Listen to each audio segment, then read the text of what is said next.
देवेंद्र फडणवीस अजितदादा यांच्यासोबत मुख्यमंत्री एकनाथ शिंदे साहेबांनी अत्यंत प्रदीर्घ अशा बैठका घेतल्यात। या बैठकीमध्ये ही निवडणूक अत्यंत प्रतिष्ठेचे करून सर्व जागा निवडून कशा येतील याबरोबर सर्व चर्चा विनिमय झालेला आहे। माझ्या माहितीप्रमाणे आता बैठकी होण्याची संभावना कमी आहे आणि येत्या 2 दिवसामध्ये महायुतीमध्ये कोणती जागा कुणाला भेटली, कोणती जागा लढवणार या संदर्भाचा संपूर्ण तपशील आपल्या समोर येणार आहे। महायुतीमध्ये ज्या जागा ज्याला आपण चर्चाच्या जागेवर होत होती त्यामध्ये नाशिक असेल, सिंधुदुर्ग रत्नागिरी असेल, आमची संभाजीनगर असेल, या प्रामुख्याने चर्चेचा विषय होता। परंतु यातील बहुतेक जागा ह्या शिवसेनेकडे असल्यामुळं यावर आता जास्त चर्चा होणार नाही। या शिवसेनेच्या जागा शिवसेनेकडे राहतील असा आमचा अंदाज आहे। हे चर्चा होत असताना फक्त आणखीन दुसरी चर्चासुद्धा दुसऱ्या बाजून झालेली आहे। 2 तारखेपासून महाराष्ट्रामध्ये ज्या ठिकाणी पहिल्या टप्प्याचं मतदान आहे, पहिल्या फेजमध्ये ज्या निवडणुका होणार आहेत त्या संदर्भामधली रणनीती आखल्या गेलेली आहे। म्हणून 2 तारखेपासून सर्व नेत्यांचे दौरे हे वेगवेगळ्या भागामध्ये व्हायला तर सुरुवात होणार आहे। भाजप असो की राष्ट्रवादी असो की शिवसेना असो, यांनी सर्व आपल्या पदाधिकाऱ्यांना, नेत्यांनी आपल्या पदाधिकाऱ्यांना त्यांच्या भागामध्ये महायुतीचे मेळावे घेण्याचे आदेश दिलेले आहेत। म्हणून हे महायुतीचे मेळावे, त्याचबरोबर ज्या ठिकाणी पहिल्या टप्प्याचं मतदान होणार आहे त्या ठिकाणची असलेल्या प्रचाराच्या धुरा ही प्रत्येकाच्या वेगवेगळ्या पद्धतीने खांद्यावर देण्यात आलेली आहे। आमच्या प्रचाराची जी थीम आहे ती बूथ प्रमुखाच्या पासून सर्व कार्यकर्ते त्या भागामध्ये जाऊन त्या एरिया आपला असलेला भाग विभागात जाऊन हा प्रचार करणार आहेत। म्हणून प्रचार करताना मॅन टू मॅन, ज्याला म्हणतो मतदाराला डायरेक्ट भेटणं, याच्यावर आमचा जास्त जोर असणार आहे। म्हणून ही निवडणूक आमच्यासाठी अत्यंत प्लॅनिंगने आणि विचारपूर्वक ठरवून वरिष्ठ नेत्यांनी दिलेल्या आम्हाला काही ज्या सूचना आहेत त्याची अंमलबजावणी आता 2 तारखेपासून होणार आहे। म्हणून महायुतीमध्ये आता तिढा हा राहिलेला नाही, एवढं मात्र निश्चित आहे। आता बोलताना तुम्ही नाशिक, सिंधुदुर्ग, संभाजीनगर या जागा तुम्हाला मिळतील असा अंदाज आहे असं म्हणताय। खरं तर तुमचा कडून दावा होता या जागांवर, म्हणजे अगदी कडकडून दावा होता या जागांवर। नाही, कडकडून दावा तर आजही आहे ना, या जागा आमच्याच आहेत। फक्त चर्चा कसे व्हायचे की काही जागावर, एखादी जागेवर एखाद्या नेत्याला जर आपल्याला ॲडजस्ट करायचं आहे किंवा एखाद्या नेत्यांची जर डिमांड असेल किंवा तिथलचे कार्यकर्ते डिमांड असेल तर त्याच्यावर चर्चा होणे इतपंच अपेक्षित होतं। या जागा शिवसेनेच्या आहेत, ते शिवसेनेलाच मिळणार आहेत, याबद्दल आता दुमत राहिलेलं नाही। जागा आणखी सुटलेलं नाही, फॉर्म्युला नेमकं ठरलं का त्याबद्दलही संशय। तुम्ही 12, 14, 16, 18, भाजप 20, 22 का 26, हे सगळं कन्फ्युजन काय? याच्यामध्ये आणखी एक वाक्य तर नाही आहे का? याच्यात कोणत्याही प्रकारचं कन्फ्युजन नाही आहे। भाजपने आपल्या 24 जागा डिक्लेअर केलेल्या आहेत, घोषित केलेल्या आहेत। शिवसेनेने 8 जागा घोषित केलेल्या आहेत आणि राष्ट्रवादीने त्यांच्या 2 जागा आत्तापर्यंतच्या याच्यामध्ये त्यांनी घोषित केलेल्या आहेत। उर्वरित जागेच्या सर्व तयारी झालेली आहे। आता आम्हाला अंदाज आहे की आम्ही 16 ते 18 जागा लढवण्याच्या मानसिकतेमध्ये होतो। आता नेमका फिगर ही 2 दिवसात आपल्याला कळून येईल।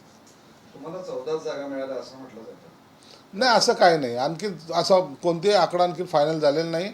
मला वाटतं 16च्या कमी जागा आम्हाला मिळणार नाही अशी आमची अपेक्षा आहे। तर औरंगाबादच्या बद्दल बऱ्याच गोष्टी बाहेर येत आहेत की तुम्हाला उमेदवार भेटत नाही किंवा दुसऱ्या पक्षातल्या तुमच्या पक्षात घेऊन करायचा का बाहेरून उमेदवार आणायचा। छत्रपती संभाजीनगर बद्दलचं एवढं स्टेट फॉरवर्ड भूमिका का नाही घेत? सगळे दबकून बोलत आहेत त्याच्यावर। थोडं याला तुम्हाला उमेदवार मिळाला अशी अवस्था झाली आहे असं त्यांच्याकडनं टीका होते तुमच्यावर। संभाजीनगरची जागा ही आम्ही प्रेस्टिजियस करतो, कारण की या ठिकाणी शिवसेना प्रमुखांनी जी सुरुवात केली महाराष्ट्रात ती संभाजीनगरपासून केलेली आहे। म्हणून ही जागा निवडून आणणं हे आमचं एक ध्येय असणार आहे। आणि आता जो आम्ही उमेदवार देऊ तो शिवसैनिक असेल याची प्रामुख्याने आम्ही काळजी घेत आहोत. म्हणून अनेक जण इच्छुक असताना त्यातल्या त्यात निवड करणं हे शिंदे साहेबाकडे आम्ही सोपवलेलं आहे.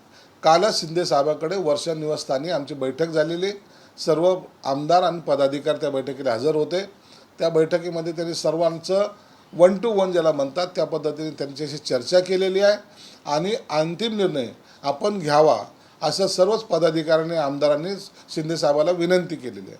म्हणून ह्या जागेमध्ये आता कोणाला उमेदवारी द्यायची याची सुद्धा घोषणा 2 दिवसामध्ये केली जाईल. संभाजीनगरमध्ये बाहेरचा उमेदवार असेल का इथला स्थानिक उमेदवार असेल?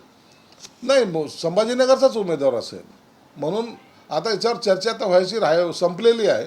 आता 2 दिवसात फक्त नावाची घोषणा बाकी आहे. काल खरं तर दिल्लीत एक सभा झाली. दिल्लीतल्या सभेवरूनही तुमच्यावर टीका करण्यात आली तुमच्या नेत्यांकडून, पूर्वीच्या नेत्यांकडनं. उभटा गटाच्या नेत्यांनी काल दिल्लीमध्ये फार जी सभा होती त्या सभेमध्ये संबोधन केलं आणि ठरल्याप्रमाणे जे इकडं टोमणे मारत होते त्या टोमण्याचा प्रयोग त्या ठिकाणी केला नवीन. आणि त्यांना वाटलं की आपण जे काही बोललो ते अख्ख्या देशाने ऐकलं. परंतु वस्तुस्थिती अशी होती की यांच्या भाषणाला लोकांचा कुठेही प्रतिसाद नव्हता. कुठेही लोक यांच्या भाषणासाठी आतुर नव्हते. यांच्यानंतर अनेक नेत्यांची भाषणं झाली.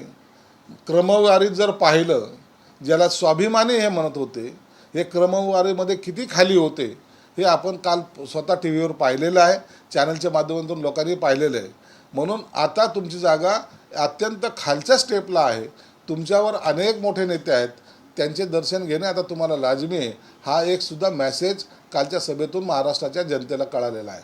म्हणून आता स्वाभिमानाचे गप्पा किंवा आम्ही स्वाभिमानी, आम्ही झुकणार नाही, आम्ही वाकणार नाही असे म्हणणारे लोक काल तिथं वाकतही होते, झुकतही होते आणि स्वतःची जागा कुठं आहे हे सुद्धा शोधत होते.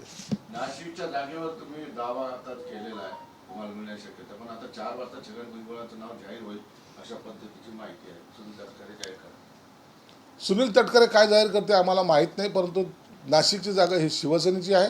ती शिवसेनेला मिळाली पाहिजे, त्यासाठी आम्ही आग्रही आहोत. कार्यकर्ते आग्रही आहेत आणि आम्ही ती जागा घेणारच या भूमिकेमध्ये आम्ही आलेलो आहोत. आपण जे 8 उमेदवार जाहीर केले, अशी चर्चा आहे की त्यातले काही उमेदवार ऐनवेळी बदलले जातील.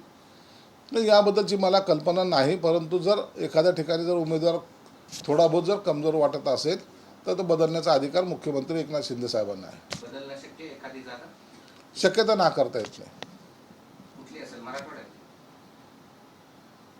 असू शकते, मराठवाड्यातले असेल किंवा पश्चिम महाराष्ट्रात. आता 2च विभागातले उमेदवार जाहीर झाल्यामुळं या दोघातून एखादी जागा बदलण्याची शक्यता नाकारता येत नाही. नाना पटोलेंचा भाजपमधील नेत्यासोबत छुपा संबंध असल्याचा खळबळ देणारा आरोप प्रकाश आंबेडकरांनी केला. काँग्रेसच्या अनेक नेत्यांचा छुपा संबंध हा भाजपशी बी आहे, शिवसेनेशी बी आहे. फक्त पक्षाचा एक लेबल असल्यामुळे ते दाखवत नाही. म्हणून त्यांच्या पाठिंबा हा नेहमीच असतो. काँग्रेसमध्ये कधीही एक वाक्यता नव्हती, राहणार सुद्धा नाही. म्हणून आता ते आम्ही जे सांगत होतो की काँग्रेसचे अनेक नेते, बडे नेते आमच्या संपर्कात आहेत. काही छुपा पाठिंबा देतात. आता काहींचा प्रवेशसुद्धा 2-3 दिवसात होणार आहे. एक शेवटचा प्रश्न आहे. इलेक्ट्रॉल बॉन्डवरून मोदींनी असं म्हटलेलं आहे की ज्यांनी थयथयाट केला त्यांना आता पश्चाताप करण्याची वेळ. मोदी साहेब हे जे कधी कुणावर ॲक्शन घेताना पक्षपातीपणा करत नाही, परंतु जो गुन्हेगार असेल त्याला सोडत नाही, ही त्यांची ख्याती आहे. म्हणून ज्यांनी आता या बाबीवर चर्चा केल्यात किंवा बोबा मारल्यात त्यांचीच अवस्था आता अत्यंत बिकट झालेली. मला वाटतं काही दिवसांतर त्यातीलच काही जण हे तुम्हाला जेलमध्ये दिसतील. धन्यवाद. तानाजी सावंतांनी राजीनामा द्यावा, निवडणुकीच्या फंडासाठी कंपन्यांवर मेहरबानी, असं रोहित पवार म्हणतात. रोहित पवार कुठं काय बोलतात त्याचं त्यांनाच कळत नाही आहे. नेमकं रोहित पवारांना कुणाचा प्रचार करतायत आणि कुणासाठी प्रचार करतायत या बाबतीमध्ये मला थोडं कन्फ्युजन आहे. अत्यंत जोरात आणि जोमात आणि काही दिवसांतर कोमात अशी अवस्था त्यांची होऊ नये म्हणजे झालं. शिवतारेंना त्यांच्या एका कार्यकर्त्यानं पत्र लिहिले की माझा नेता पलटूराम निघाला.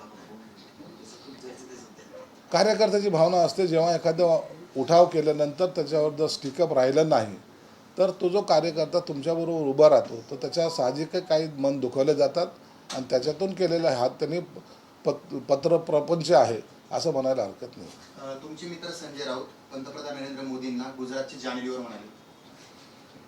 आता हा केस्टू मुखर्जी कोणाला काय जाणीलेवर म्हणतो याला काय कळतंय का? हा राजकारणातला केस्टू मुखर्जी आहे. दिवसभर पिलेल्या सारखाच नशेत असल्यासारखाच हा वागतो.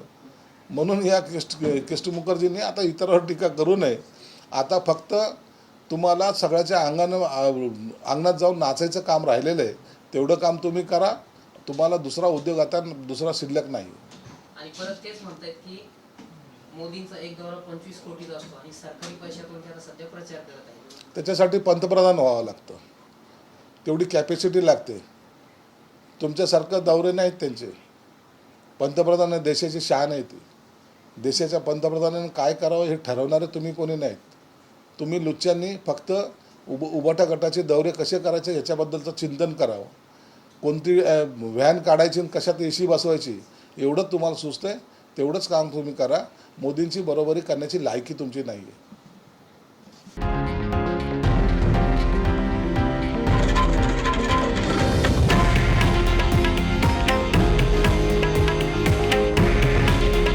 हे आहे देशातील नंबर 1 न्यूज नेटवर्क आणि आपण पाहत आहात TV9 मराठी.